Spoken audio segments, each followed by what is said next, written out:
Là, comme ça, non, pas vraiment.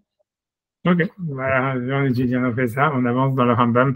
Donc, on est Ouais, encore en train de parler sur le Rakia, qui est la séparation des eaux d'en haut et des eaux d'en bas, et que c'est un thème central, en fait, et dans la Kabbalah, et dans la création du monde. Et bon, voilà, comme on tâtonne, mais c'est normal. Et puis voilà. Voilà. Donc, j'essaie d'avancer. Je sais pas, voilà, je peux même zoomer. Donc, on fait le guide des égarés, je le dis, partie 2, chapitre 30, comme c'est écrit dessus. Alors, donc ils ont dit aussi, Vaikra Elohim la Rakia Shamaim. Donc, Elohim a appelé le Rakia, donc il a séparation des eaux d'en haut et d'en bas, il a appelé ça ensuite Shamaim. Donc, c'est-à-dire dans le verset, il y avait marqué comme ça, il y avait marqué que dans le deuxième jour, Dieu, il a fait le Rakia, qui est une séparation des eaux d'en haut et des eaux d'en bas. Et ensuite, il appelle ce Rakia Shamaim, le ciel. Ok, donc, Kefi Mashiach Lecha, donc comme j'ai expliqué avant, je vais vers Shituf Hashem. Donc, pour expliquer, donc en fait, on est en train de, c'est-à-dire d'élaborer les noms, c'est-à-dire que le mot Shamaim, il existait déjà depuis la création du monde, puisqu'il y avait marqué Bara Bereshit Bara Elohim et Shamaim et Haaretz. Au début, au commencement, Dieu a créé le ciel et la terre. Donc, il veut dire, comme il a dit que la terre, en fait, le nom du mot Eretz, il évolue à travers le Maaseh Bereshit. Aussi, le mot Shamaim, il évolue. Et à partir du deuxième jour, donc Shamaim, ça fait allusion à cette eau d'en haut qui a été séparée. Donc, le nom Shamaim, il évolue depuis le premier jour. Quoi. Depuis Bereshit bara Elohim et Shamaim, ça voulait dire quelque chose. Et maintenant, à partir du deuxième jour, on va dire Hachem, il a séparé l'eau d'en haut et l'eau d'en bas, il a appelé l'eau d'en haut Shamaim. Le mot Shamaim, maintenant, il veut dire autre chose. C'est ce qu'il veut dire. Shamaim anemar techila. Donc, c'est pas le même Shamaim qui avait été dit au début. Et Shamaim v'ta'aretz, qui disait que Hachem, il avait créé le ciel et la terre. Shamaim. Donc, maintenant, c'est ça ce qui va être appelé Shamaim. Donc, c'est ces eaux d'en haut qui sont appelées maintenant Shamaim. Et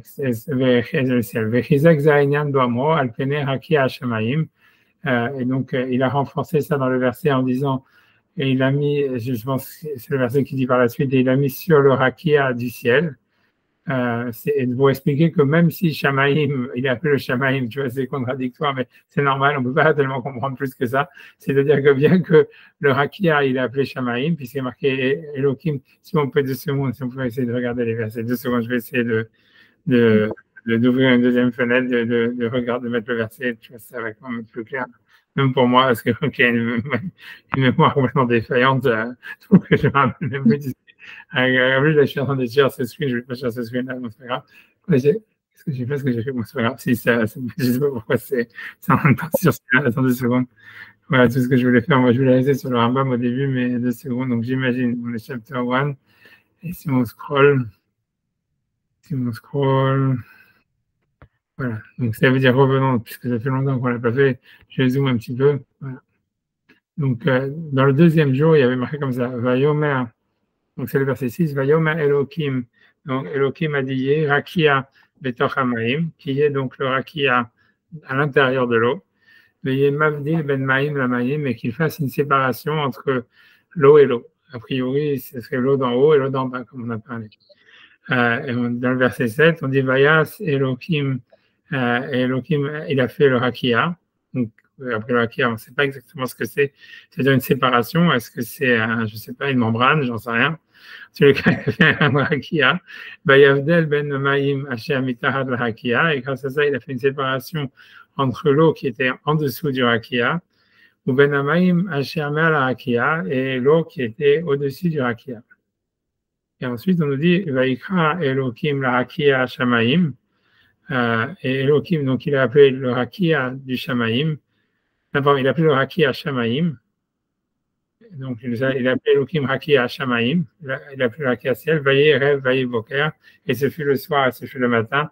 Yom Sheni, le deuxième jour. Et donc, le rakia et le shamaim, c'est la même chose, ça devient la même chose à la fin. Ouais, plus ou moins, c'est ce qu'il dit, c'est ce que le rabbin a expliqué. C'est-à-dire, si tu veux, donc il y a une contradiction, si tu veux, entre le verset 8 et le verset 7, si tu regardes, puisqu'en fait, on te dit, ouais, puis 2 secondes, puisqu'il est marqué 2 secondes, ce qu'il avait dit, parce qu'il dit, dans le verset, c'est pas très clair, tu vois, en fait, c'est ça l'histoire. À la fin, on a l'impression que oui, c'est à la fin, Vaikra Elohim la Rakia Shamaim, il a appelé le Rakia Shamaim, Donc, a priori, le nouveau Shamaïm, c'est le Rakia. C'est avec ça qu'il avait commencé le Rambam. Alors, 2 secondes. Comment je peux faire pour revenir sur le Rambam? Si je fais ça, qu'est-ce qui va se passer? Ouais. Tu vois, ça a changé tout ça. Je n'ai même pas compris comment ça marche. Tu vois, attends 2 secondes. Attends 2 secondes. Donc, 2 secondes. Donc, attends 2 secondes. Donc, si on reprend dans ce que lui il disait 2 secondes. Voilà, donc, donc, Elohim, il a appelé le Rakia Shamaim. Donc, Fimaché Be'artilera, comme il avait expliqué, comme j'expliquais déjà, les vers Shitouf Hachem, on peut expliquer maintenant le nom, il devient associé. Mais Shen Shamaim Anemar Techila, que donc le Shamaim dont on parlait tout au début, au commencement de la création de la terre, c'est pas le même. Et Shamaim et Taharet, ce ne sont pas les mêmes que Elia Shaniché ou Shamaim, que maintenant qu'on va appeler le nouveau Shamaim, c'est le Rakia. Il dit, il a renforcé ce sujet-là, Bomro, Alpene Rakia Shamaim. Donc, et là, tu vois, ça, ça c'est au début, j'imagine. Dans 2 secondes, on va voir si ça remarche la magie de revenir sur le texte. Si tu vois, c'est que c'est vrai que ça marche. Tu vois, c'est que je pense que c'est tout au début, quand il y avait marqué.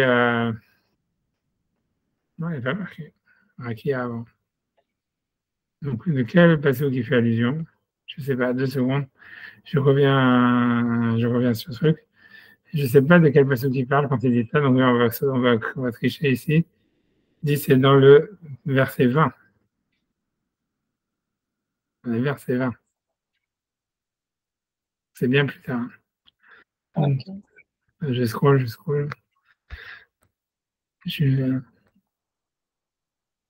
Ouais, c'est dans le verset 20, c'est dans le 5e jour, le jeudi.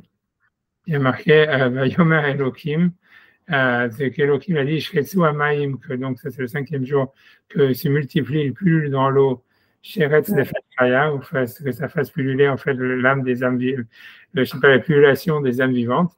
Veof Yeofef Alaret, c'est que l'oiseau vole sur la terre. Et sur ça, il y a pas Alpene Rakia Shamaim, sur la face du Rakia du ciel.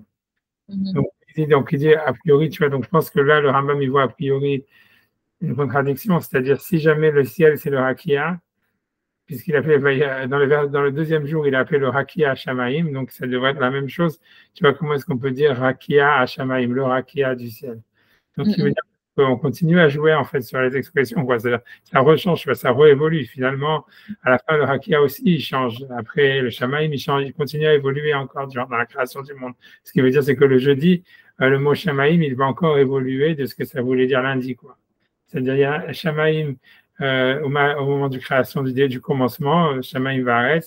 Ensuite, il y a le Shamaim du lundi, du 2e jour, où le Rakia, ça devient Shamaim. Et ensuite, on voit que le jeudi, le Rakia, il est séparé du Shamaim, puisqu'on dit c'est une partie, on dit le Rakia du Shamaim. Okay. Il y a encore une autre évolution encore plus tard. Je pense que c'est ça ce qu'il veut dire. Tu vois, je vais reprendre le texte, tu vois, mais donc ça, c'est le jeu 2 secondes. C'est ça. Il a renforcé ce sujet, en disant Alpene Rakia Shamaim, sur la face du Rakia du Shamaim. Donc ça, c'est le jeudi. Quand il crée les animaux, le vers Rakia Bilti Shamaim. Et là, on nous dit qu'a priori, le Rakia, c'est plus le ciel. Donc, c'est comme s'il y avait encore a priori une autre évolution, quoi, une 3e étape.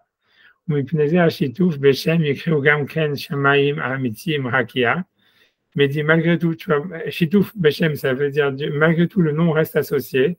Et on peut appeler le Shamaim aussi les cieux véridiques. Je ne sais pas ce que sont les cieux véridiques, les cieux authentiques. Je ne sais pas qu'est-ce que c'est. Ils sont aussi appelés Rakia. Kemo Shenikra Rakia Amiti Shamaim, comme on appelle le Rakia véridique Shamaim. Et c'est ce qu'il dit après, Veu Amro Vaiten Otam Elohim Barakia Shamaim. Et c'est ce qu'il dit, c'est-à-dire ça c'est encore un autre verset. Ça, c'est sur le mercredi, je crois, quand on parle sur sur les astres. J'imagine, je vais regarder, je vais tricher dans la traduction, mais c'est dans le verset 17. C'est parce qu'il dit que le Rakia Hashemim, on le trouve encore entre-temps, au milieu. Ça veut dire mercredi, quand il y a la création des astres. Voilà, quand il fixe les astres, il y a marqué dans le verset 17, Vaiten Otam Elohim, donc Dieu a mis les astres, des Rakia Hashemim, dans le Rakia du Shamaim. Donc encore, voilà une autre. Voilà, donc ça veut dire que déjà, mais c'est sûr que c'est bizarre que, si tu veux, la question, c'est sûr que le Maïmonide, il veut dire quelque chose d'une manière voilée, parce qu'il aurait dû apporter ce verset d'abord en gardant la chronologie, quoi. Si déjà, mercredi, on voit que le Rakia et le Shamaïm, c'est deux choses différentes, tu vois, pourquoi est-ce qu'il a ramené le verset du jeudi qui parle de la création des animaux, et après il revient sur, où c'est exactement la même expression, c'est-à-dire, s'il veut dire qu'il n'y a pas d'évolution entre les deux, il aurait dû commencer par dire que le Rakia Shamaïm, on le retrouve déjà le mercredi quand il crée les astres, quoi, le quatrième jour. Puisque ce verset 17, il parle de la création des astres, tu vois, c'est Vayas Elohim, et Elohim a fait les deux grands astres, Mehot Agdolim, le Maor Hagadol, le grand luminaire, pour dominer le jour, Bet Amor Hakatan et le petit luminaire, et même Shalata pour dominer la nuit, Bet Akorafim et les astres, et les amis Elohim dans le Hakia Shamaim. Donc là encore, tu vois, si le Hakia c'est le Shamaim, qu'est-ce que c'est le Hakia du ciel? Donc en fait, voilà. Donc je sais pas pourquoi, tu vois. C'est sûr que le Rambam, il veut dire d'une manière voilée encore quelque chose en disant, quand il a inversé l'ordre, tu vois, puisqu'on dit, voilà, ça c'est le mercredi, et ensuite on te dit, on réveille, après on dit, voilà, Alpene, Hakia, Shamaim, la même expression, tu vois. Donc, ça veut dire que le terme, il continue à évoluer, en fait, c'est ça ce que ça veut dire. Je ne sais pas si je refais ça, c'est trop bon. Ça revient. Ok. Donc, j'avance, tu vois, après ça. Donc, parce que tu vois, on ne peut pas tout comprendre, hein, tu vois ce que je veux dire, c'est tout, tu vois. Et ça, on ne va pas comprendre du coup. Comment? Cette histoire-là, il n'y a pas d'explication après. C'est-à-dire, on ne va pas comprendre. Non, je pense que ça va rester. Moi, je pense que ce qu'il faut garder dans l'histoire, je pense que d'une manière générale, tu vas comprendre ou tu vas pas comprendre, j'en sais rien. Tout le chapitre, en fait, si tu veux, dans ce chapitre-là, dans le guide des égards, quand il parle sur la création du monde, tu as bien vu comme en fait c'est des trucs de Kabbalah et que normalement les trucs de Kabbalah, ils doivent rester cachés, en tous les cas, ils ne doivent pas être expliqués d'une manière explicite. Donc en fait, tu vas avoir que des indices, tu vas avoir que des pistes de réflexion. L'idée, c'est que tu vois, une des raisons pour laquelle ça doit rester caché, c'est parce que chacun, il doit trouver son explication et chacun, en fait, il fait évoluer son explication.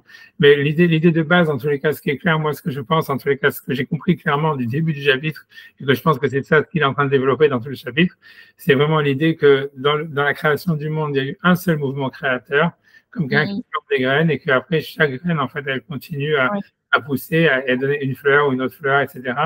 Et que c'est comme si la plante ou les plantes qui ont été plantées, elles évoluent d'elles-mêmes, tu vois, suivant différentes étapes, et que les créations du monde, les jours de la création du monde, comme on a vu, c'est des étapes dans la création. Donc, on a l'impression que, tu vois, l'évolution du Shamaïm qui devient un moment de l'eau, puisque qui se confond avec le Hakia, si tu veux, c'est le Hakia, c'est le Shamaïm. Après, c'est plus le Shamaïm dans la création, tu vois, des astres ou dans la création des animaux. Voilà. À présent, comment ça se fait que ça évolue? Quel est le sens de cette évolution? C'est sûr qu'on peut réfléchir, on peut chercher à réfléchir. Hein, je sais pas, tu vois, mais ça reste, tu vois bien que tu as bien compris que c'est un truc tout à fait compliqué, tu vois, puisque tu vois, lui-même, il va revenir sur ça, et comme on avait vu que Rabbi Akiva, il dit, ne dites pas l'eau, et que lui qui comprend c'est quoi l'histoire de l'eau, ne dites pas il y a de l'eau en haut et de l'eau en bas, et que l'autre qui meurt, l'autre qui devient fou, l'autre qui devient un rachat. Donc, tu vois, donc ça a quelque chose, tu vois, très compliqué à comprendre, quoi. Tu vois, ça veut dire, ça va être un truc, tu vois, qu'on peut expliquer d'une manière nette, tu vois, c'est un mystère, si on veut, tu vois. C'est tout ce qu'on peut voir en lisant les textes, et c'est d'avoir des pistes de réflexion pour comprendre c'est quoi le sens. Voilà, tu vois, je sais pas, on va voir ce que ça va donner, tu vois. Après, ce qui est sûr, c'est qu'après on finit ce chapitre du guide des égarés, on va avancer, quoi. Je vais pas arrêter de regarder sur ça et de continuer que ça aurait été suffisant, quoi, tu vois, comme ça nous aurait suffi. C'est pour ça que j'ai envie d'avancer, parce que je me dis, on avance tellement lentement que, tu vois, il faut un petit peu aller à l'avant. Tu te rappelles, puisqu'à la base, nous, on étudie Nachmanide, et Nachmanide, il a dit, il a un peu voulu en parler, il a dit, j'ai pas envie d'en parler, parce que c'est un secret, que ça, machin, c'est pour ça que j'ai dit, bon, on va quand même regarder un petit peu, tu vois, mais voilà. C'est difficile, mais c'est sûr que ce qu'on voit, en tous les cas, très nettement, c'est que dans la création du monde, peut-être, tu vois, là, on a l'impression que le mouvement, moi, ce que je vois, en tous les cas, c'est que le mouvement principal, c'est la création du Rakia. Que ce mouvement de la création du Rakia, de la séparation de l'eau d'en haut et de l'eau d'en bas, c'est en soi, tu vois, on a l'impression que c'est vraiment un mot, tu vois, comme une sorte de moment focal, quoi. Comme il y a Bereshit qui est un premier mouvement, et il y a le Rakia qui est un deuxième mouvement, et qu'après ça, tout le reste découle de là, tu vois. Comme si, en fait, tu vois, moi, ce que c'est l'impression, c'est que tu as l'impression que dans Bereshit, il y a un truc qui a été créé en bloc et que dans le Hakia, en fait, c'est une sorte de mouvement où les choses, elles se séparent les unes des autres, elles évoluent et tu vois, elles s'épanouissent chacun de leur manière en suivant chacun un chemin.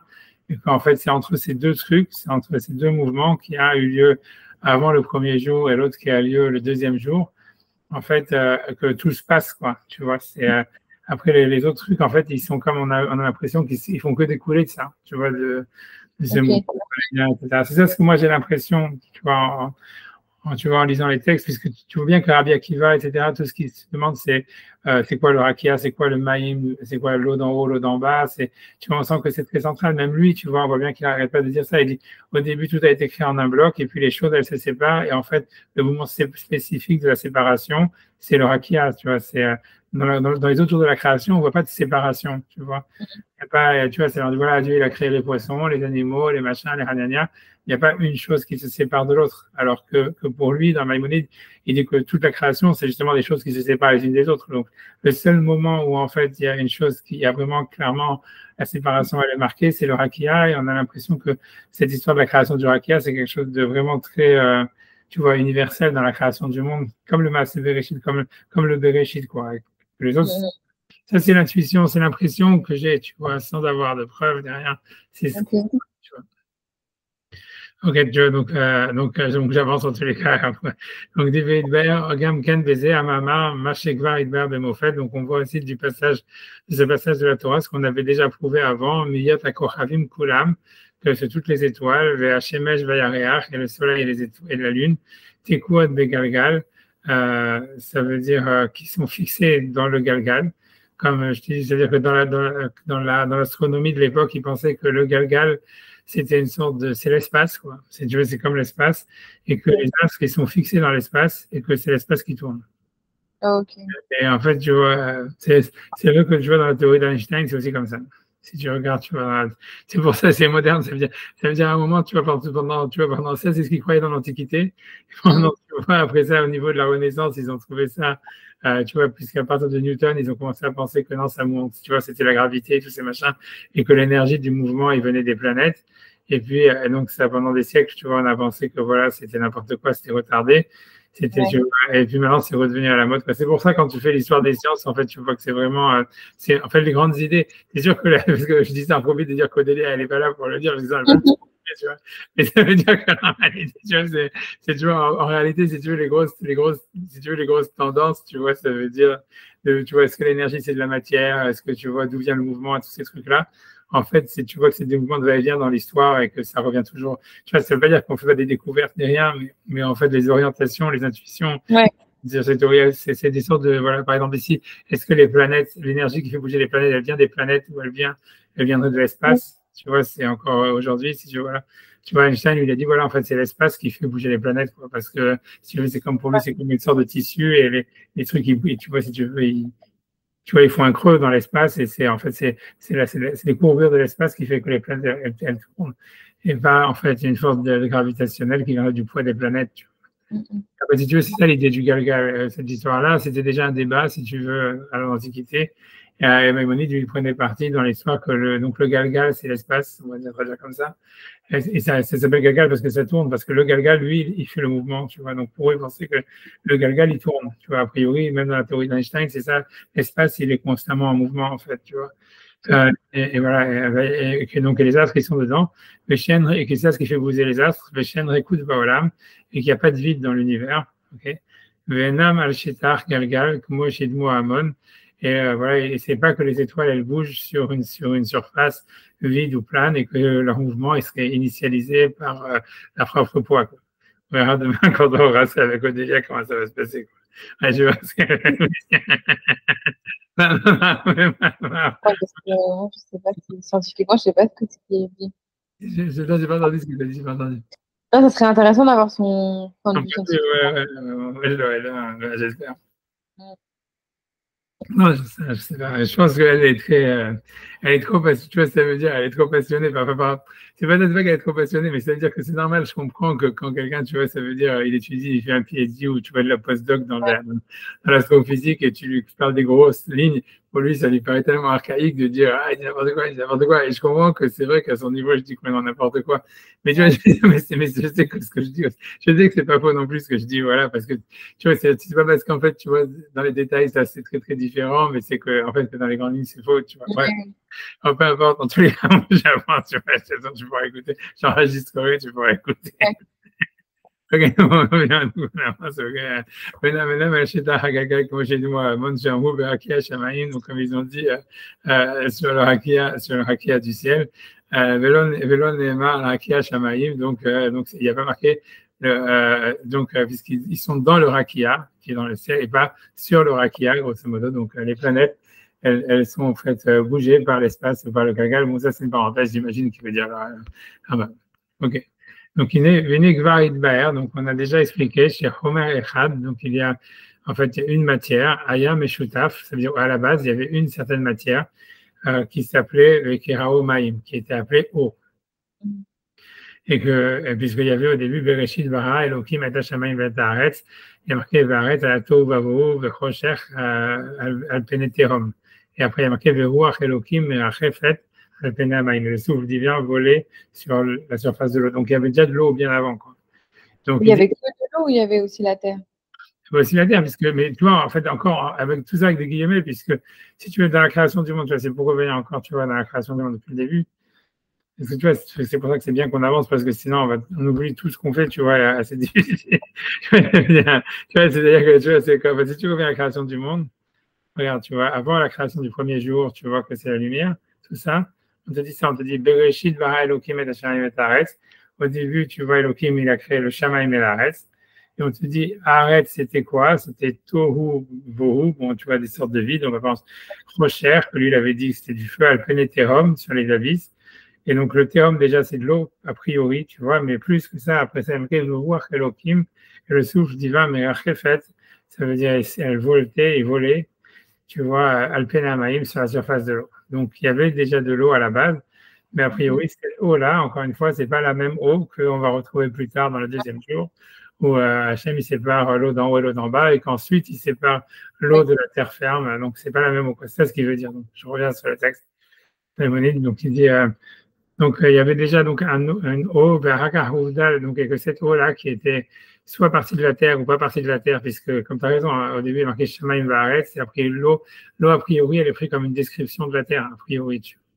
Et après, elle vient du ciel, quoi. C'est vrai que déjà, il y a un changement, quoi. Avant la création du monde, elle est dans la terre, et après, au deuxième jour, elle devient de l'eau, elle fait partie de la mer, quoi, de l'eau du ciel. Donc, il y a quelque chose, tu vois, tu as raison sur ça, c'est vrai. En tout cas, il dit que cette eau-là, elle a été séparée en trois formes, Meshalash Surot. Ketsato Yémé. Donc, il y a des eaux qui sont appelées dans la création du monde Yémé, Yamim, je ne sais pas, les eaux, les mers, j'imagine. Yamim, j'imagine, puisqu'après ça, c'est dans le deuxième jour, dans le troisième jour, la séparation de la mer de la terre ferme. C'était ça qui parle. Donc, Sato Rakia, une autre partie de l'eau qui est appelée Rakia, puisque l'eau, le Rakia, c'est dans l'eau, c'est une séparation dans l'eau. Et de l'eau avec Sato à la Hakia, il y avait de l'eau même sur le Hakia. Et tout ça, a priori, c'est à l'extérieur de la Terre. Alors que tu vois, avant ça, comme tu as dit, ça faisait partie de la Terre. Donc, ce qui veut dire, donc, il y a une évolution de l'eau, quoi. C'est-à-dire de l'eau qui, à la base, faisait partie avant la création du monde, enfin, au moment du Bereshit, comme une description de la Terre, comme tu vois, la Terre, elle était Tohu, Vohu, blablabla, blablabla. Et le souffle divin qui souffle sur l'eau. Donc, au début, l'eau, elle fait partie de la terre. Ensuite, quand elle est séparée, on voit que même l'eau, en fait, qui est séparée, elle est soit au-dessus du rakia, soit dans le rakia lui-même. Ça veut dire ou soit dans la mer, mais plus sur la terre, quoi. Et donc, lui, il veut dire que donc il dit ça, c'est quelque chose, lui il dit ça, c'est un grand secret. Il dit, tu ne veux pas dire plus, mais il dit, va avec les Sodot Niflot. Ça veut dire, il dit, voilà, ici on nous a dévoilé un nouveau chemin pour comprendre des grands secrets. Mais il n'explique pas lesquels, encore une fois, tu vois. Tu vois, c'est parce qu'il faut comprendre, comme je dis, déjà, c'est sûr, c'est difficile de comprendre c'est quoi l'eau dont il est question. Tu vois, mais voilà, c'est tout, tu vois, on fait que lire, hein, qu'est-ce que je te dis, c'est, tu vois, voilà. Omnam, chez Asher Lemala, Mina Rakia, Nikra Maim, Beshem Levad. Donc lui, il dit cependant que ce qui est au-dessus du rakia, qui est appelé Maïm, eau, Beshem Levat, ça veut dire uniquement par le nom. Lo shiu elu amaim aminiyim. Lui, il pense pas, donc évidemment, c'est pas la même eau qu'on verrait, qu'on aurait, tu vois, sur la terre, quoi, l'eau, voilà, qu'on connaît. Et Negvaramu Hachamenu Zal, donc les Sahim, on a déjà dit, Gamken, Amhu Bamham, Abba Nechnesu la Pardes. Donc là, maintenant, finalement, voilà, il revient sur ce passage-là qu'on avait étudié avant. Donc, il y en a 4 qui sont entrés dans le Pardes. Donc, Amar Laim Rabbi Akiva, donc Rabbi Akiva, il a dit, Chatem Magim Leavne Shaish Taor, quand vous arrivez devant les plaques de marbre pur, Alzamu Maim Maim, ne dites pas de l'eau. A priori, ça voudrait dire qu'on a l'impression l'eau d'en haut, l'eau d'en bas. Shekar Katouf, puisque le verset dit Dover Shekarim, celui qui dit des mensonges, Loïkon le Negedena, il peut pas résider devant mes yeux. Donc, qu'est-ce que ça veut dire? J'en sais rien, tu dis Bonen, il me dit Manjaïd Bonenout, et tu réfléchis si tu es un homme de réflexion. Kamar Bia Beze Amar, comment il a expliqué tellement de choses dans cette phrase. Ber Gila Enyan Kulo, et comment il a dévoilé tout le sujet. Je dis, c'est à quel beau quand tu vas réfléchir, mais tu as vu une colma chez Idbaer de Moffett. Tu vois, quand tu vas réfléchir, tu vas comprendre à tout ce qui a été prouvé par la science, je sais pas. Mais c'est faire Otot Hashamaim. Donc, le livre Otot Hashamaim, les signes du ciel, c'est un livre d'Aristote, je crois. Un livre ça veut dire d'astronomie. Mais Tashkif al Kolma Shahamu, Anashim, Bekol Davar Mehem, et regarde sur tout ce que tout le monde a dit sur toutes ces choses-là. Voilà. Je ne sais pas si c'est très éclairant, mais voilà.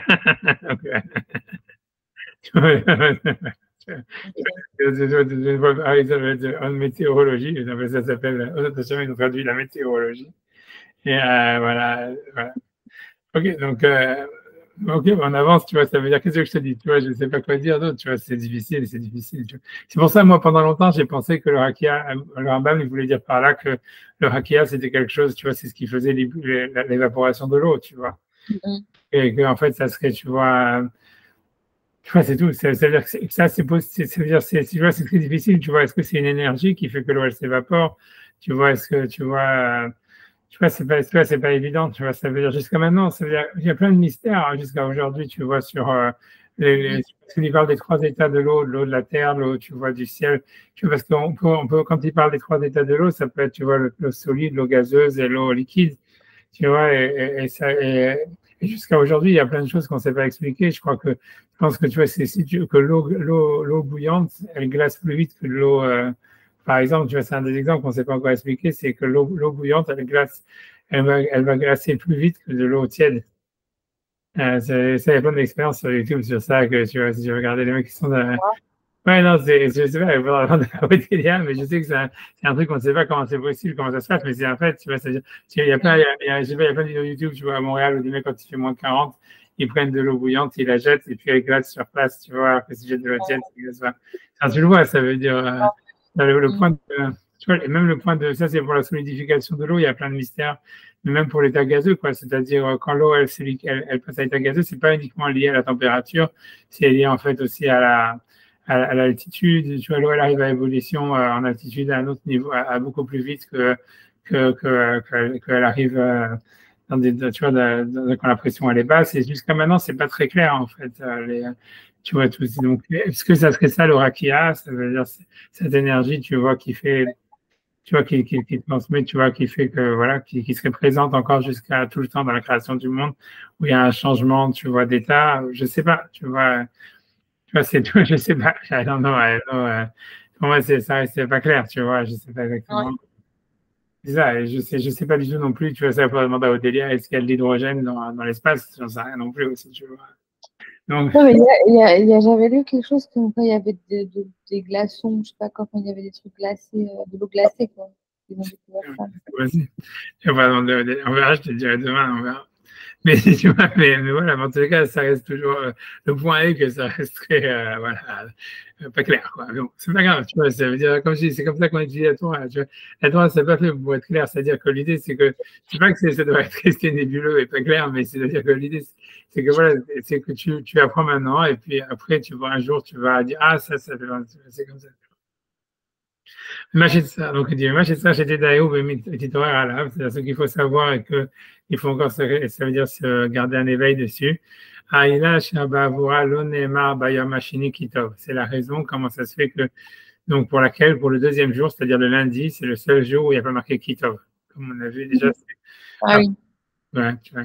Et que lui, Kitov, pour lui, c'était la fin, tu vois, d'une étape. Lui, il disait à chaque fois que Dieu dit Kitov, ça veut dire que cette chose-là, elle a arrêté d'évoluer, c'est son état final. Et en fait, sur le lundi, il n'y a pas, si on peut regarder une seconde. Tu vois, ça veut dire, donc ça c'est le lundi, c'est le verset 6 et 7. Vayomer Elohim Yehakia Betor Hamayim, qui est le Hakia dans l'eau. Vayim Abdil Ben Maïm le Maïm, et que ça fait une séparation entre l'eau et l'eau. Vayas Elohim et Hakia, et Elohim a fait le Hakia, Vayabdel Ben Hamayim, il a fait une séparation entre l'eau qui est en dessous du Hakia, ou Ben Hamayim Shamer la Hakia, et entre l'eau qui est au-dessus du Hakia. Vayechen, et c'est fait ainsi. Vayikra Elohim la Hakia Shamayim, donc Elohim il a appelé le Hakia Shamayim. Et il a dit c'est fait le soir et c'est fait le matin, le deuxième jour. Et surtout, moi, à mon avis, moi, je pense que la véritable question qu'il y a, c'est parce que le lendemain, tu vois, c'est-à-dire le mardi, Vayomer Elohim, quand on te dit, Elohim, il dit, Yekavu Amayim Mitahad Hashamayim, que l'eau, elle se rassemble, l'eau qui est sous le ciel, elle se rassemble, El Makom Echad, un endroit, Veterea Yabasha, et qu'on puisse voir la terre ferme. Vaikra Elohim la Yabasha Eretz, et donc Elohim a appelé la Yabasha Eretz.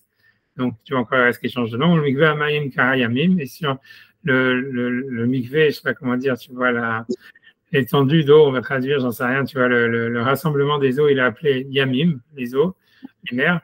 Vaya Elohim kitov. Et là, on te dit, Elohim, il a vu kitov. Et ensuite, tu vois, on te dit, Vayoma Elohim tachi aretz. Et tout ça, c'est le mardi. Elohim, il dit donc que la terre, elle commence à avoir donc de la végétation. Esev Mazria Zera, ça veut dire des plantes qui ont des semences, Esperi, Oseperi, les minéos, des fruits qui font des fruits qui leur ressemblent, Asher Zarobo par rapport à ce qu'on les a plantés, à l'arrêt sur la terre, Vayechen se fait ainsi, tout ça reste déchets, et donc la terre a fait pousser donc de la végétation. Esev Mazria Zera, les minéos, ça veut dire voilà donc de la végétation qui est par rapport à la semence qu'on a mis dans son espèce. Péri, les Zarobo et des arbres fruitiers qui, par rapport à ce qu'on avait planté, les minéraux par l'espèce. Mais il y a Elohim Kitov, et Elohim l'a vu que c'était Tov. Donc, c'est la deuxième fois où le mot Kitov, il apparaît le mardi. Tu vois, c'est dans lundi, il y a 0 fois, et le mardi, il y a 2 fois. Tu vois, et ça veut dire, après, ça dit, va y boka, yam shishi, et c'est fait le soir, c'est fait le matin, le mardi, le troisième jour. Et tu vois, et c'est sûr que pour moi, c'est pas la vraie question, tu vois, ça veut dire, c'est la vraie question pour moi, c'est qu'en fait, en fait, si tu veux, en fait, ce qui se passe le mardi, il y a deux choses. C'est Hachem, il sépare, il enlève l'eau, tu vois, il rassemble l'eau et pour qu'on voit la terre ferme. Et ça, on te dit Kitov. Et après ça, il y a la végétation qui commence à apparaître. Et sur ça, Hachem me dit Kitov. Et a priori, pour moi, la question, c'est vraiment que normalement, la première partie du mardi, en fait, ça aurait dû être fait le lundi, quoi. C'est-à-dire lundi, puisque tout ça, c'est le travail de l'eau, ça veut dire lundi, Hachem fait une séparation entre l'eau d'en haut et l'eau d'en bas. Et normalement, tu vois, la deuxième étape de ça, c'est que Dieu, il a dit que l'eau qui est en bas se rassemble et qu'on puisse voir la terre, et que la terre se sépare de l'eau. Et là, tu dis Kitov. Et normalement, tu vois, ça aurait dû être la fin du lundi, tu vois. Ouais. Mardi, c'est une autre étape qu'on va faire pousser la végétation, etc. Et on dit voilà que la base c'est la végétation. Et c'est ça, à mon avis, le vrai mystère, tu vois, le vrai problème là-dedans. Et c'est ce qu'on te dit que le lundi, il n'y a pas marqué Kitov parce qu'on a l'impression que c'est un truc qui n'est pas fini, quoi. Comme si, alors que normalement, tu vois, le Rambam, il avait expliqué que les jours de la création, c'est justement des étapes finies qui arrivent à tu vois, alors qu'on a l'impression, tu vois, que le Rakia, c'est un truc non fini, puisque Hachem, le lundi, fait le Rakia, qui sépare l'eau d'en haut et l'eau d'en bas, et puis c'est tout. Et puis, c'est terminé. Et puis, c'est fait le deuxième jour, et puis c'est fait le troisième jour. Et Hachem, il dit, ah voilà, maintenant l'eau d'en bas, on va la séparer, on va voir la terre. Et maintenant, il dit Kitov. Et normalement, à chaque fois, le Kitov, il est sur la journée. Tu vois, chaque journée, c'est un Kitov. Qui veut dire, voilà, il y a une étape qui a été franchie. Donc, je pense que c'est ça le vrai problème, tu vois, qu'on dit qu'il n'y a pas le mot Kitov dans le mardi. C'est-à-dire que c'est comme si le travail de l'eau, tu vois, il commence lundi, il est laissé en plan, et que mardi, on le finit, quoi. Et tu vois, et que mardi, on fait deux choses. On fait l'eau, alors que ça devait être fini la veille, et on fait la végétation, tu vois. Et que il y a des fois marqué Kitov le mardi, mais c'est bizarre, tu vois, c'est sûr que c'est bizarre. Donc, je pense c'est ça, tu vois, ce qui est parlé. Donc, de secondes, si ça marche encore, ouais, ça marche. Donc, j'ai pas compris comment ça marche. Donc, ça marche. Donc, parce que normalement, ça me demande si je veux changer le chair, la page et tout ça, etc. Donc, je sais pas comment ça se fait que là, tu le fais automatiquement. Bref, en tout cas, donc, c'est pas grave, je m'en fiche. Donc, ok. Donc, il dit, au même chez ça, c'était Daéo. Donc, ce qu'il faut savoir, petit horaire à la, que tu te réveilles dessus, ça va avoir un éveil dessus. Donc, il dit, Aïla, la raison, la raison pour laquelle il n'a pas été dit, donc le lundi, le deuxième jour, Kitov, donc, donc, car tu sais déjà ce que nos sages ont dit, qu'ils ont dit donc dans le derrière, dans une manière de drash, je sais pas comment dire, drash, non littéral, quoi. Atov Shebaem, pour lui, le meilleur midrash qu'il y a dessus. Abraham, les fiches chez l'eau, chez la main, mais la Shamaim. Voilà, parce que le travail de l'eau n'avait pas été fini. Ok, la question c'est pourquoi, tu vois, c'est Vela disait Gamken Eslim et Meod, et lui, la cause pourquoi en fait le travail de l'eau il a dû être coupé en deux, c'est-à-dire terminé en 2 jours. C'est très clair pour lui. Veze qui kolash iskor inyan menyan ametziut amitratshot animtaim ala hemsher amatmidim amiyushavim. C'est parce que donc il dit, la phrase est très longue, mais ça veut dire Amar Veze Kitov. Donc j'essaie de traduire. Veze, c'est parce que kolash iskor inyan, à chaque fois qu'on mentionne donc quelque chose, menyan ametziut amitratshim, des choses qui sont dans la création, qui dans l'existence qui a été créée, mais qui se trouvent d'une manière constante, ça veut dire fixe, tu vois, ça veut dire quelque chose qui serait constant. Hemsher matmidim, tu vois, ça veut dire, hemsher, ça veut dire continuation, matmidim, ça veut dire perpétuel, meyushavim, ça veut dire stable, qui ont une stabilité, qui existent d'une manière perpétuelle et stable. Sur ça, on dit kitov, amar baiser kitov. Mais dit baiser hakia, mais ce hakia dont il est question, va d'aver achar alav, et la chose qui est au-dessus, qu'on a appelé Shanikra Maïm, qu'on avait appelé O, Aïnyan Bo Mina Hester, c'est quelque chose qui est invisible, pour traduire les mots, hein, ça veut dire c'est quelque chose de caché, Kemoshetir Ehu, comme on l'a vu. Donc, je continue à lever chez Im Yilka Halshuto Begasut Aïnyan, c'est-à-dire que si on prend la chose dans le. Ça veut dire dans le sens littéral, Begasut Ayun, pardon, Begasut, en réfléchissant un peu, il y a une Yan Biktin Imsaklal. On pourrait dire qu'en fait, le Rakia, ça n'existe pas. Ça veut dire on ne le trouve pas. Puisque tu vois, j'imagine, tu vois ce qu'il veut dire. Je traduis les mots avant de théoriser. Il dit Shen Sham Gouf Acher, puisqu'il n'y a pas de corps réel autre, Milti Ayesodot, c'est-à-dire à part les 4 éléments, Benenu Venashamaim Atartonim. Il y a pas, on ne voit pas comme s'il y a l'eau d'en bas et qu'au-dessus il y aurait une sorte de membrane ou un truc comme ça. Et au-dessus, et il y a l'eau d'en haut. Tu vois, ça veut dire, quand tu regardes à la plage, à l'horizon, tu vois que l'eau et le ciel, ils sont collés, quoi. Tu vois, donc c'est a priori, donc il dit le Hakia, a priori, ça n'existe pas. Il dit Venshumaim, les malaminavir, il n'y a pas d'eau vraiment à proprement parler au-dessus du ciel, quoi. Il y a des nuages, il y a ce qu'on veut, mais c'est pas de l'eau. Quand chez Ken, chez Idmé, Mesdames, chez Hakia, puis donc, à plus forte raison qu'on puisse faire penser que le Hakia, ou Machéala, ou les Malamina Shamaim, si en plus, on nous parle ensuite d'un Hakia qui est au-dessus du ciel. Et donc, c'est sûr qu'il n'y a pas d'eau au-dessus du ciel, quoi. Et c'est encore plus impossible à penser, encore plus lointain de le percevoir. Donc il dit, donc maintenant ça c'est si on regarde la chose avec des yeux sans réfléchir. Et même si on veut commencer donc à comprendre c'est quoi le rakia d'une manière plus cachée, quoi. Machenir sabo ou yoter ne'elam, mais que ce que ça voudrait dire quelque chose de plus caché. Donc ça veut dire que l'essence du rakia, ça doit être un des secrets qui doit être caché, qui ne doit pas être connu de la multitude. Et donc cette chose-là, c'est quoi? Donc il dit pas c'est quoi. Tu vois, ça veut dire quelle que soit cette chose-là, ça veut dire comment est-ce qu'on peut dire dessus que c'est tov. Ça veut dire, c'est pour ça qu'il dit qu'on ne pouvait pas dire dessus que c'était tov, puisque c'est quelque chose soit qui n'existe pas, soit incompréhensible ou invisible, etc. Tu vois.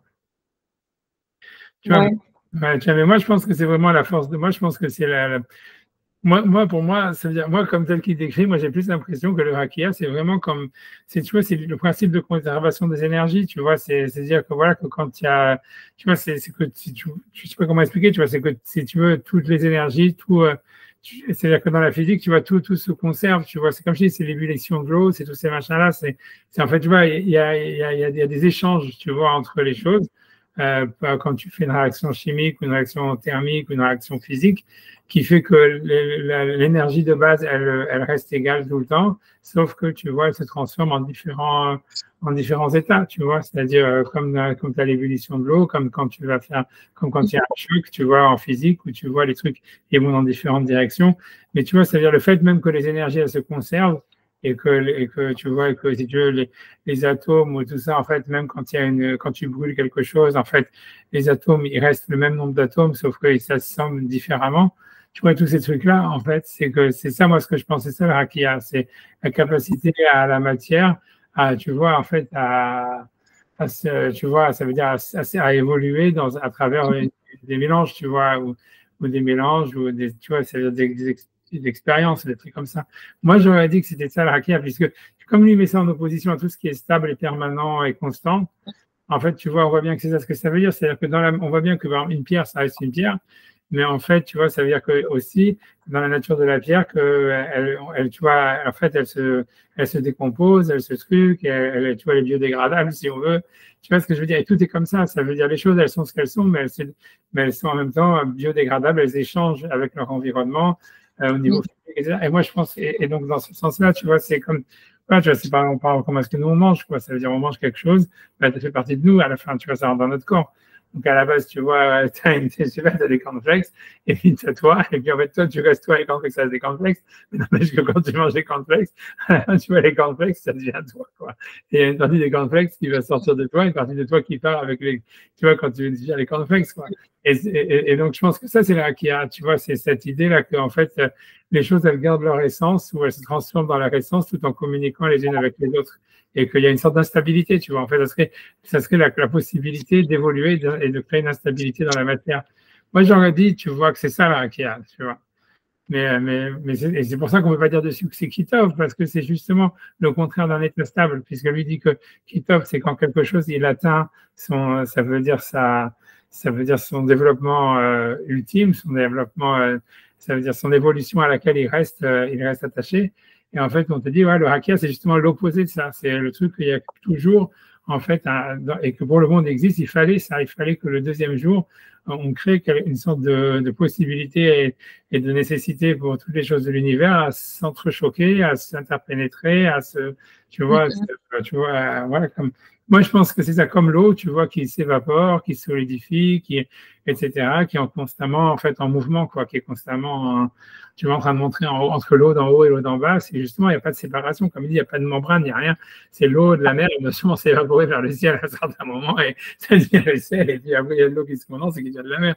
ouais, C'est toujours, voilà, c'est donc le mouvement, la séparation, elle est très nette tout en étant une existence, quoi. ouais, d'accord. Ok. Mais on ne peut pas dire que ça n'existe pas, du coup. Même si ce que vous décrivez, ça reste quelque chose qui existe. Ouais, non, c'est ça, c'est pour ça que je dis pas que ça n'existe pas, mais dis, on peut pas dire dessus que c'est Kitov, tu vois. Ouais, C'est pas quelque chose de fini, c'est pas comme si tu peux dire, voilà, il y a des plantes, il y a des poissons, il y a des animaux, il y a des êtres humains. C'est en fait, ouais.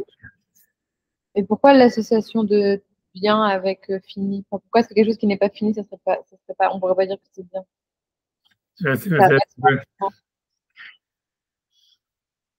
tu vois, parce que tu vois, pour lui, c'est comme ça, tu vois, je sais pas. Je pense que c'est Ok. pas péjoratif que quelque chose soit pas top, tu vois, mais on a l'impression, tu vois, en tous les cas, ça serait, ouais.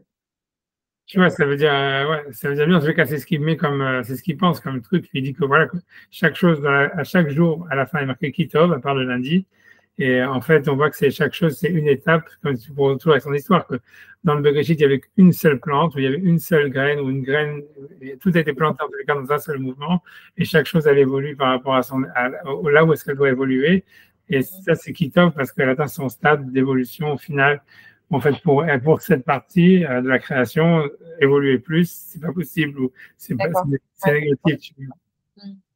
Tu vois, c'est avoir. Donc c'est pour ça, je pense pas que c'est péjoratif de dire ah le rakia c'est le mal dans le monde. Non, c'est le truc qui crée de l'instabilité, tu vois, qui crée de l'instabilité, de la transformation, et qui fait que justement, en fait, ça crée en fait de l'unité dans l'univers, en réalité, à mon avis. C'est ça, quoi. Moi, je comprends pas pourquoi on dit pas que ça c'est top du coup. Pourquoi? Parce que c'est instable, alors on peut pas y mettre le mot top. Ouais, tu vois, pour moi, je comprends ta question, ça veut dire je comprends ta question, mais je pense que c'est parce que si on dit que le mot tov, parce que tu vois, je comprends ta question, ça veut dire, ok, je suis d'accord, mais moi j'ai l'impression, parce que moi, je pense que le mot tov, quand il parle de tov, tu vois, qui tov, etc., je pense que c'est pas péjoratif par rapport à ce qui n'est pas tov, tu vois. Ouais, Parce que c'est clair qu'Hachem, il n'a pas créé dans le monde quelque chose, tu vois, qui était pas nécessaire et qui était pas, tu vois, c'est-à-dire que le monde en entier, c'est sûr qu'il est tov meod, tu vois ce que je veux dire, c'est, tu vois, comme il dit à la fin, il dit, Avaya tov meod. C'est sûr qu'Hachem, il est content, si tu veux, de la création, et que c'est sûr qu'il y a une perfection ultime, tu vois, une harmonie dans l'univers, c'est certain, tu vois. Et donc, je pense que quand quelque chose n'est pas dans le kitov, ça veut pas dire, tu vois, c'est un truc, c'est une force négative. Je pense que ça veut dire, tu vois, c'est tout. Ça veut dire que le Tov, en lui, il interprète le mot Tov, c'est vrai. Alors pourquoi il fait ce choix de lecture, etc. Mais bon, c'est parce que c'est ce qu'il voit dans le texte. Tu vois, il dit voilà, on voit que Kitov, c'est quelque chose, en fait, tu vois, qui marque un arrêt, un stop, etc. Et voilà, donc, ouais, c'est comme ça qu'il voit là. Tu vois, je suis d'accord que mais je pense qu'il ne faut pas le prendre d'une manière, tu vois, ça veut dire comme un jugement de valeur. Tu vois ce que je veux dire? C'est pour ça que moi, ça, du coup, mais je trouve ça quand même intéressant de se demander pourquoi est-ce que c'est le mot top qui a été choisi. Il aurait pu dire c'est terminé ou c'est complet, enfin, je sais pas, un truc comme ça, quoi. ouais, je comprends, je comprends. Ouais, ouais, non, c'est une bonne question, c'est une bonne question, tu vois. Tu vois, c'est sûr que lui choisit comme lui, c'est ce qu'il veut dire, tu vois. Maintenant, c'est clair que, ouais, c'est clair que lui, c'est parce que tu commences, ça veut dire, pour répondre à ta question, je réponds à ta question, ça veut dire, pour être honnête, tu vois, tu vois, c'est comme, c'est clair que, il y a un background, ça veut dire, lui, il a une sorte de toile de fond, où, tu vois, dans la philosophie grecque, l'éternité de l'univers, en fait, le bien, c'est ce qui est éternel, tu vois. Et que l'univers, les choses, tu vois, plus quelque chose il est éternel, plus en fait il est bien, plus il est existant, quoi. Et les choses qui sont en fait contingentes, qui sont liées à, tu vois, voilà, qui sont pas, voilà, qui sont de l'ordre qui auraient pu ne pas arriver, quoi, je sais pas comment traduire. En français on dit Ouais. contingent, etc. En fait, c'est moins bien, tu vois, c'est moins existant, c'est moins, voilà, c'est un truc comme ça, tu vois. Dans la philosophie grecque, c'est comme ça, parce il y a un lien entre l'éternité et voilà, entre le bien et l'éternité, tu vois. Le, Et le kitab, il vient de lui ou ça vient, c'est écrit dans la Torah aussi? le Rambam, lui vient simplement, lui, tout ce qu'il fait, c'est qu'il fait interpréter les versets, tu vois. C'est-à-dire, lui il se demande justement qu'est-ce qu'il veut faire. Parce que tu as bien vu dans la création du monde, le mot kitov, il est marqué sur chaque jour. Chaque jour, il est marqué, par exemple, le premier jour où Dieu a créé la lumière, il est marqué, Elohim kitov, tu vois. Si tu veux, on peut regarder encore une seconde. Mais je vais appeler des secondes, si tu veux. Tu vois, là, si tu vas dans la création du monde, par exemple, le premier jour, tu te Pas dis, de lui. comment? Du coup, ça vient pas de lui, cette idée de kitab. Oui, mais ça veut dire, c'est pour ça que lui l'interprète comme ça, tu vois ce que je veux dire. Après ça, ce que je veux dire, tu vois, après ça, tu vois, c'est pour ça que je te dis, tu vois, après ça, oui, c'est possible que ce soit. Mais c'est dans cette idée-là que lui, il veut dire, c'est-à-dire que dans la Torah, lui c'est sûr que lui il voit que le kitab, il est marqué dans sa création du monde. Lui, il veut expliquer que ça veut dire, tu vois, ça. Maintenant, pourquoi ça serait top? C'est parce que, à mon avis, c'est parce que voilà, c'est un truc. Lui, il l'interprète comme ça parce qu'il a vu ça chez les Grecs, que ce qui est existant, ce qui est permanent, ce qui est éternel, c'est bien, tu vois, par rapport à ce qui est passager, ce qui est changeant, etc. Maintenant, c'est vrai que, voilà, tu vois, tu vois, whatever, tu vois, c'est pas, tu peux, voilà, Ah ouais.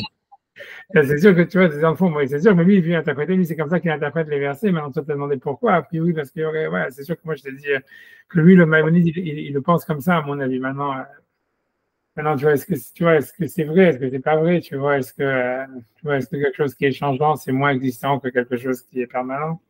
Peut-être pas, tu vois, je sais pas, tu vois, mais je sais pas, tu vois, c'est une question, on va dire. Oui, c'est un grand débat. Je sais pas, c'est une question. Mais c'est ça, tu vois, c'est pour ça, tu vois, ça veut dire. Voilà, lui, il fait qu'interpréter les versets qui disent Kitov et il dit comme Kitov, c'est des étapes pour lui, donc ça veut dire. Lui, il constate, si tu veux, quand il regarde la Torah, il constate que le Kitov, ça veut dire quelque chose qui est permanent et stable. Et donc, il veut dire le Rakia, c'est instable, c'est l'instabilité, la non-permanence des choses, qui est un élément de la création du monde. Et en fait, c'est ça ce qui a été créé le lundi, en fait. Ça, ce qu'il voudrait dire, en fait, c'est ça le rakia. En fait, ce rakia qui a été créé le lundi, en fait, c'est cette instabilité, cette capacité, tu vois, à évoluer et à se transformer, à chaque chose de se transformer, tout en restant dans des, tout en respectant l'essence des choses. Ça veut dire une pierre reste une pierre, une fleur reste une fleur, alors que il y a les échanges entre la pierre et la fleur, quoi, tu vois. Ouais, ok. C'est ça l'idée, tu vois. Maintenant, pourquoi ça s'est pas appelé Kitov, tu vois? Ok, je comprends la question. Pour lui, ça fait sens parce que dans la philosophie grecque, c'est comme ça. Maintenant, tu vois, voilà, pourquoi est-ce que dans la Torah, ça serait comme ça? Ok, tu vois, je sais pas. Mais je pense en tous les cas que c'est pas un jugement de valeur. Je pense que, tu vois, ça veut dire qu'il il faut pas regarder ça comme étant un jugement de valeur. C'est simplement comme, mais c'est vrai, parce que ce qui s'oppose au top, ça serait rare. Mais c'est vrai que rare, il y a aussi, le ra, ça viendrait de ça. Tu sais, le ra, ça veut dire quelque chose qui est dans la racine vraiment étymologique du ra en hébreu, c'est quelque chose qui est manquant, tu vois. Quelque chose qui est manquant, tu vois, donc qui est, tu vois, dont il manque quelque chose, tu vois, ou qui est, tu vois, qui est fragile, tu vois, raoua, je sais pas si tu as entendu ça en hébreu moderne, c'est quelque chose, tu vois, qui est branlant, tu vois, tu vois, ça veut dire mais c'est ça la racine de l'hébreu, quand tu regardes dans la racine en araméen du mot ra, c'est beaucoup quelque chose qui est branlant, quelque chose qui est, tu vois, qui est instable, tu vois. Donc, mais encore une fois, je sais pas si vraiment tu vois, je pense pas qu'il faut le juger comme nous, on juge en français bon ou mauvais, comme un jugement, tu vois, ça veut dire moral ou un jugement péjoratif sur le mauvais, en fait. Je pense que le rat en hébreu, c'est pas péjoratif, c'est tu vois, c'est quelque chose qui est, voilà. Bon, donc, tu vois, on parle du Yetzirara, etc. C'est Hachem qui a créé le mauvais penchant, tu vois. Donc, tu vois, ça veut pas dire, tu vois, faut pas prendre que c'est quelque chose de mauvais, ça veut dire c'est quelque chose de bancal, voilà, instable, tout ça, tu vois. Voilà, donc en tout cas, moi, donc je reprends, donc en tout cas, donc ça, ce qu'il veut dire, donc il dit Vénian, donc voilà, Vénian ou Kar, Erchaouch Kitov, donc comment est-ce qu'on peut dire Kitov? Donc il explique Vamnam Inyan Kitov, donc le sujet de Kitov, chez Onigla Toilette. Donc Kitov, donc il veut dire c'est quelque chose dont on voit comment dire, l'apport positif, si tu veux, on voit clairement voilà, l'apport positif ou l'intérêt ou me voir de Metsiout et dont l'existence est claire. Zéa Metsiout, ça veut dire d'un existant, Vatmadato et sa perpétuation. Mais la chose donc qui est cachée, invisible, Shuto Bilti Nimsa Ken, dont justement la littéralité, ça veut dire dans le sens littéral, c'est pas quelque chose qu'on peut voir. Enzeto Elet Bonira, donc on ne peut pas en voir l'intérêt d'une manière claire. L'Ivne Adam, aux êtres humains, Achiyomar Kilbo Kitov, pour qu'on puisse dire dessus Kitov. Tu vois, donc, c'est pour ça qu'on ne peut pas dire Kitov sur le Rakia, parce que bien qu'en réalité, on comprend que cette instabilité, cette transformation, tout ça, c'est nécessaire à l'existence de l'univers, mais les hommes, ils ont du mal à trouver ça tov. Tu vois, ça, ce qu'il veut dire. Lui veut dire qu'en fait, il répond à la question mieux que moi. Il dit que le Kitov, c'est par rapport à ce que l'homme, il envoie. Donc, l'eau, quand tu vois de l'eau, tu es content qu'il y ait de l'eau. Tu vois des poissons, tu es content qu'il y ait des poissons. Et tu vois des fleurs, tu es content qu'il y ait des fleurs. Maintenant, quand tu dis, ouais, il y a de la stabilité, il y a des orages et des machins et des tsunamis, tu vois, ça veut dire, même si c'est top pour le monde, parce que le monde ne peut pas exister sans ça, on va dire, mais on n'empêche que pour l'homme, c'est pas top. Voilà, c'est ça ce qu'il veut dire. Lui, il a donné notre réponse. Il dit que c'est top parce que pour l'homme, c'est pas super top. Il ne voit pas en quoi c'est top. Donc il ne peut pas expliquer plus que ça. Donc,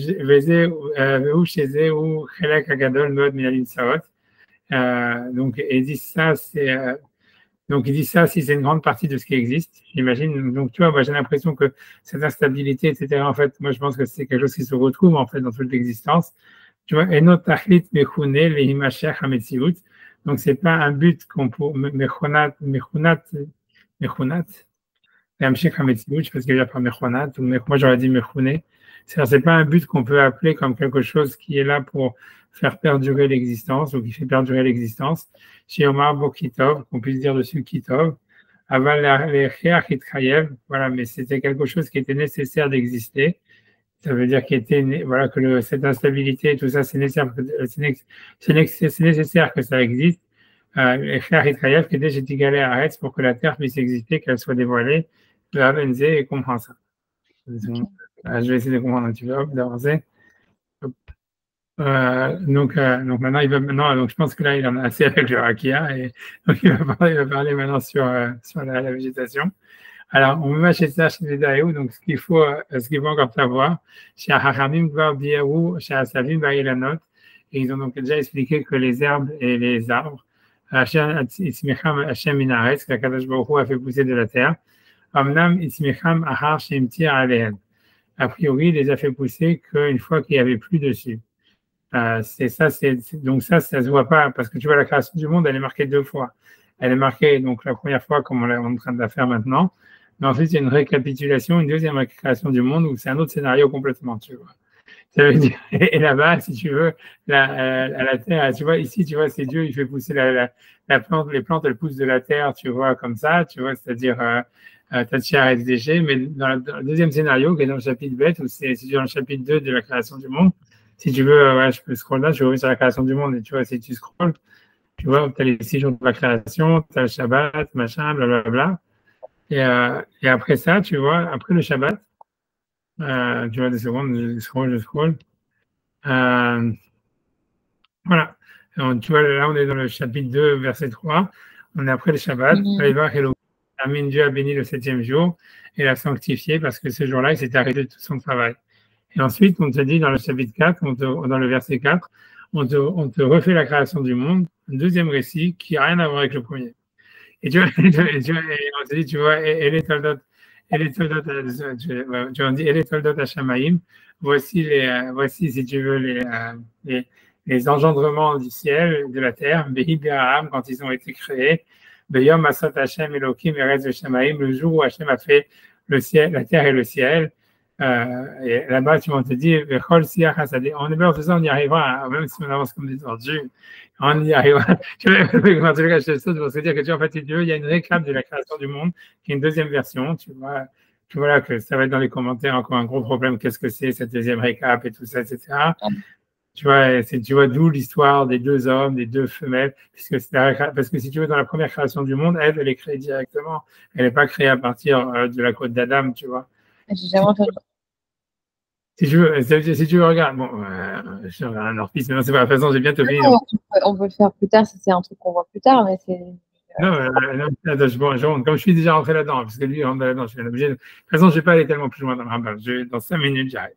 J'en ai marre de faire des cours qui durent 3 heures. Tu vois, c'est sympathique moi-même. Tu vois, donc, 2 secondes, c'est qu'en fait, dans le. Tu vois, c'est-à-dire que 2 secondes. Donc, 2 secondes, je vais lui répondre. Je lui dis 5 minutes, c'est tout. Parce que 2 secondes, parce que voilà. Hop. Parce que ça, c'est aussi, c'est mon métier à moi de. Tu vois, ça veut dire, c'est quelqu'un, tu vois, il a un petit bébé, et moi, je sais pas maintenant, je sais pas pourquoi je suis devenue Madame Irma, mais ça, c'est toujours ça depuis que j'ai un, ou c'est moi, et tu vois, c'est moi qui choisis les noms, mais à chaque fois, tout le monde me demande quel nom, tu vois, après, on me donne une liste des noms, et c'est moi qui dis, ah oui, ce nom, ça veut dire ça, ce nom, ça veut dire ça, et c'est une grande de mes fonctions, je sais pas, que j'ai depuis des années, j'ai choisi beaucoup de noms de bébés, je sais pas pourquoi, c'est sur la tribu, hein, donc je sais pas. Oui, c'est intéressant, c'est une grande responsabilité. Ouais, mais bon, de toute façon, on dit que c'est le père qui a le Ruach HaKodesh, c'est le père qui choisit, hein, de toute façon. Bon, en tous les cas, moi, simplement, parce qu'en général, je pense que c'est plus, tu vois, que, bon, ouais, on n'avait pas de hors-piste encore. On va savoir sur la création des trucs, tu vois, sur la création de Ève. En fait, si tu veux, regarde, donc je scroll down. Tu vois, ça, c'est la création de l'homme, tu vois, dans la première version, dans la version normale qu'on connaît, quoi, dans la version, le 6e jour, quoi. L'homme, il est créé le 6e jour, le vendredi. Et donc, si je regarde, tu vois, dans ce verset, que le verset 26, c'est marqué, Bayoma Elohim, donc Elohim a dit, Naase Adam, que faisons un homme, Betsalmenu, à notre image, qui nous, qui nous ressemble, Veyadou, Vedgatayam, et qui, bon, peu importe, on ne rentre pas dans les traductions, mais qu'il ait le pouvoir sur les poissons, Wafashamaim, et sur les oiseaux, au babéma, sur les animaux, au froid à la arrête et sur toute la terre, au froid à la remesse à l'arrêt et sur tous les reptiles qui sont sur la terre. Et donc, on te dit, tu vois, dans le verset 27, Vaïvra Elohim et Adam, et Elohim a créé Adam, Betsalmo à son image, Betsalem Elohim Baraoto, à l'image de Dieu, il a été créé. Zachaun Keva, mâle et femelle, Baraotam, il les a créés. Tu vois, donc clairement, tu vois, il n'y a pas d'histoire de Ève qui vient de la côte d'Adam et tout ça. Ouais. Tu vois, et on te dit après, Dieu les a bénis, il leur a dit multipliez-vous. Tu vois, va Elohim, et Dieu les a bénis. Yom Alaim Elohim, vous, ça veut dire multipliez-vous et croissez sur la terre, et etc. Donc il n'y a pas. Et quand dans la version 2, tu vois, la version remaniée, le retour, tu vois, comme je dis que dans le chapitre 2, tu vois, il y a une autre version du Mont Sésar, ce que le Rambam va parler maintenant, une deuxième version, tu vois, après le Shabbat, où tu vois, et on se dit, voici les engendrements du ciel et de la terre, le jour où ils ont été créés. Et là, on te parle tout d'un coup que c'est sur ça qu'il va parler, c'est que la pluie, il faut qu'il pleuve pour que la végétation apparaisse. Tu vois, il dit, ça veut dire avant que la végétation puisse être sur la terre, parce qu'il n'y avait pas encore eu de pluie, etc. Et il y avait une nuée qui montait de la terre et qui abreuvait la terre. Tout ça, c'est complètement une autre histoire qui n'a plus rien à voir avec la première. Et là-bas, c'est dans cette version-là que Dieu, on ne trouve pas la création de l'homme. Et là, le jardin d'Éden apparaît, tout ça qui n'était pas là avant, tu vois. Et tu vois, et voilà. Et là, il y a Ève qui est créée, tu vois, tu vois, ça veut dire, c'est là, tu vois, bref, on se parle de fleuve, de machin, c'est une autre histoire. Donc, Elohim met Adam dans le truc. Et à la fin, tu vois, il y a Ève qui est créée à partir de la côte d'Adam, tu vois, dans une deuxième création, tu vois, qui est plus tardive, tu vois. Dans le deuxième récit, quoi, dans la version 2. Oui, voilà. Donc, voilà. Donc, est-ce que je voilà, je vais pas aller plus loin, donc, parce que donc, dans le Rambam, on est donc dans la version 2, donc la semaine prochaine, vers Hachem. Tu vois, donc, quand tu vas parler, donc, sur la version 2 de la création des végétaux, puisque lui, maintenant, a priori, le Rakia, il s'arrête ici, et donc, maintenant, il va parler sur la version 2 des végétaux. Voilà. Voilà. Je te laisse dire merci à toi, et que de bonnes choses, et voilà, et bonnes nouvelles. À la semaine prochaine. Au revoir. Au revoir.